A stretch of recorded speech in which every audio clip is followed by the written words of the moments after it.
Selamat pagi adik-adik, kita bertemu kembali di dalam renungan kesayangan kita Habatus, hidupku bagi Kristus. Pagi ini kita kembali diingatkan oleh firman Tuhan tentang kesombongan. Kita sebagai anak-anak Tuhan tidak boleh sombong. Oleh karena Tuhan tidak suka dengan perbuatan sombong, dan perbuatan sombong adalah dosa di hadapan Tuhan.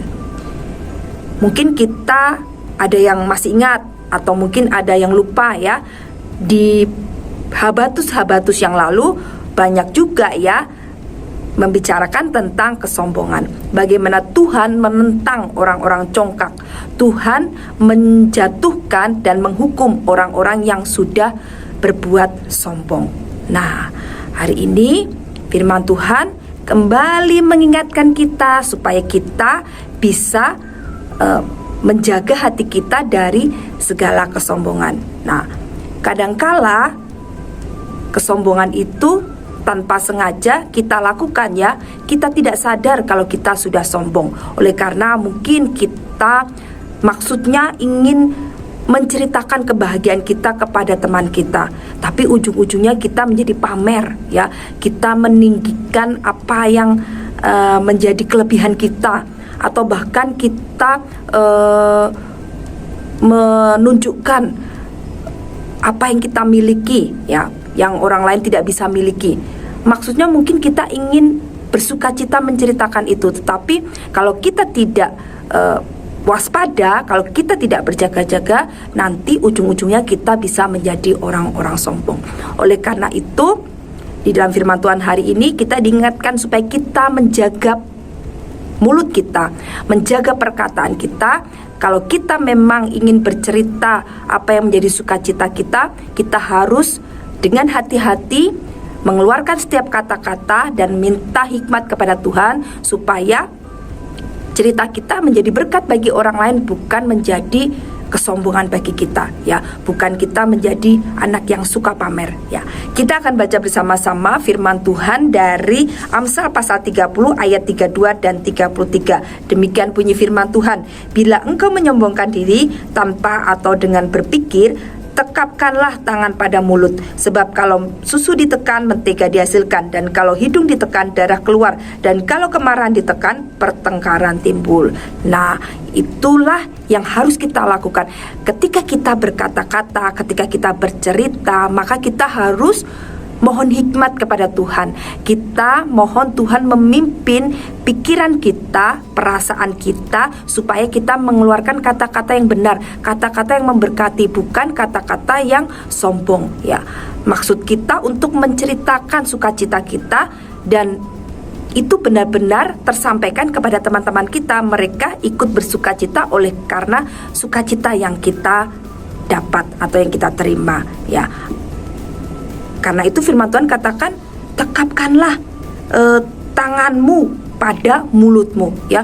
Kalau kita sudah berbicara sombong dan semakin membanggakan diri dan apa yang kita miliki, lekas hentikan itu ya. Sadari dan berhenti untuk berbicara tentang diri kita sendiri, tetapi mulailah untuk memperhatikan orang lain, mulailah untuk memperhatikan teman-teman yang lain. Ketika kita membagikan sukacita kita kepada teman-teman yang lain, maka kita juga harus memperhatikan keadaan teman-teman kita ya. Kita juga harus menyemangati mereka. Jika kita berhasil dalam nilai yang bagus, maka kita juga menyemangati mereka bahwa mereka juga bisa sama seperti kita. Kita tidak hanya membanggakan diri sendiri, meninggikan diri sendiri tanpa memperhatikan teman kita, tetapi kita harus menyemangati mereka bahwa mereka juga bisa, mereka harus rajin belajar supaya mereka juga mendapatkan nilai bagus seperti yang kita terima. Atau kita mungkin mendapatkan barang yang kita inginkan, kita bisa menyemangati mereka untuk mereka rajin menabung, untuk mereka melakukan hal-hal ketaatan kepada orang tua, sehingga orang tua memberikan hadiah, kado, barang yang mereka inginkan. Jadi ketika kita membagikan sukacita kita kepada teman lain, maka teman lain juga harus terberkati dan termotivasi untuk melakukan hal yang sama, yang baik seperti apa yang kita lakukan.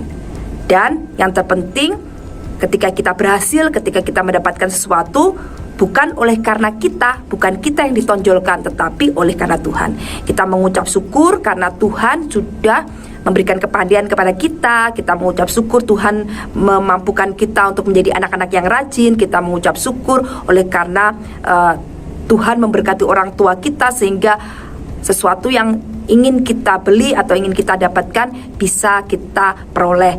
Nah, itu yang terjadi. Jadi, ketika kita berbagi sukacita kita kepada teman kita, hindari untuk terus membicarakan diri kita sendiri, tetapi beri semangat teman-teman untuk melakukan yang terbaik dalam kehidupan mereka supaya mereka mendapatkan apa yang sama seperti yang kita terima. Yang kedua adalah kita membesarkan nama Tuhan atas apa yang kita terima. Kita meninggikan Tuhan atas apa yang kita raih, ya. Semuanya oleh karena Tuhan, semuanya karena Tuhan bekerja di dalam kehidupan kita. Maka kita akan menjadi anak-anak yang luar biasa di hadapan Tuhan, bisa menjaga hati dan pikiran kita dari kesombongan, dan mulut kita memberkati orang lain dan memuliakan nama Tuhan. Amin. Kita berdoa bersama-sama. Tuhan, terima kasih untuk hari ini kami boleh belajar untuk kami menjadi anak-anak yang tidak sombong, tetapi kami boleh memuliakan nama Tuhan atas segala perkataan dan perbuatan kami. Ketika kami menerima hal-hal yang luar biasa dalam kehidupan kami, kami boleh berbagi sukacita dengan teman-teman kami yang lain, dan biarlah cerita kami bisa memotivasi atau bisa menyemangati teman-teman kami untuk juga melakukan yang terbaik, supaya mereka juga mendapatkan apa yang seperti kami dapatkan. Dan terlebih semuanya untuk hormat dan kemuliaan bagi nama Tuhan. Terima kasih Tuhan, terima kasih. Biarlah Engkau yang semakin besar dan semakin besar dalam kehidupan kami boleh semakin kecil dan semakin kecil di hadapan-Mu. Terima kasih Tuhan, kami serahkan hidup kami sepanjang hari ini, dari pagi hingga malam hari nanti. Tuhan memberkati dan menyertai. Di dalam nama Tuhan Yesus Kristus kami sudah berdoa dan mengucap syukur. Amin. Selamat pagi adik-adik. Sampai jumpa di Habatus esok hari. Tuhan Yesus memberkati.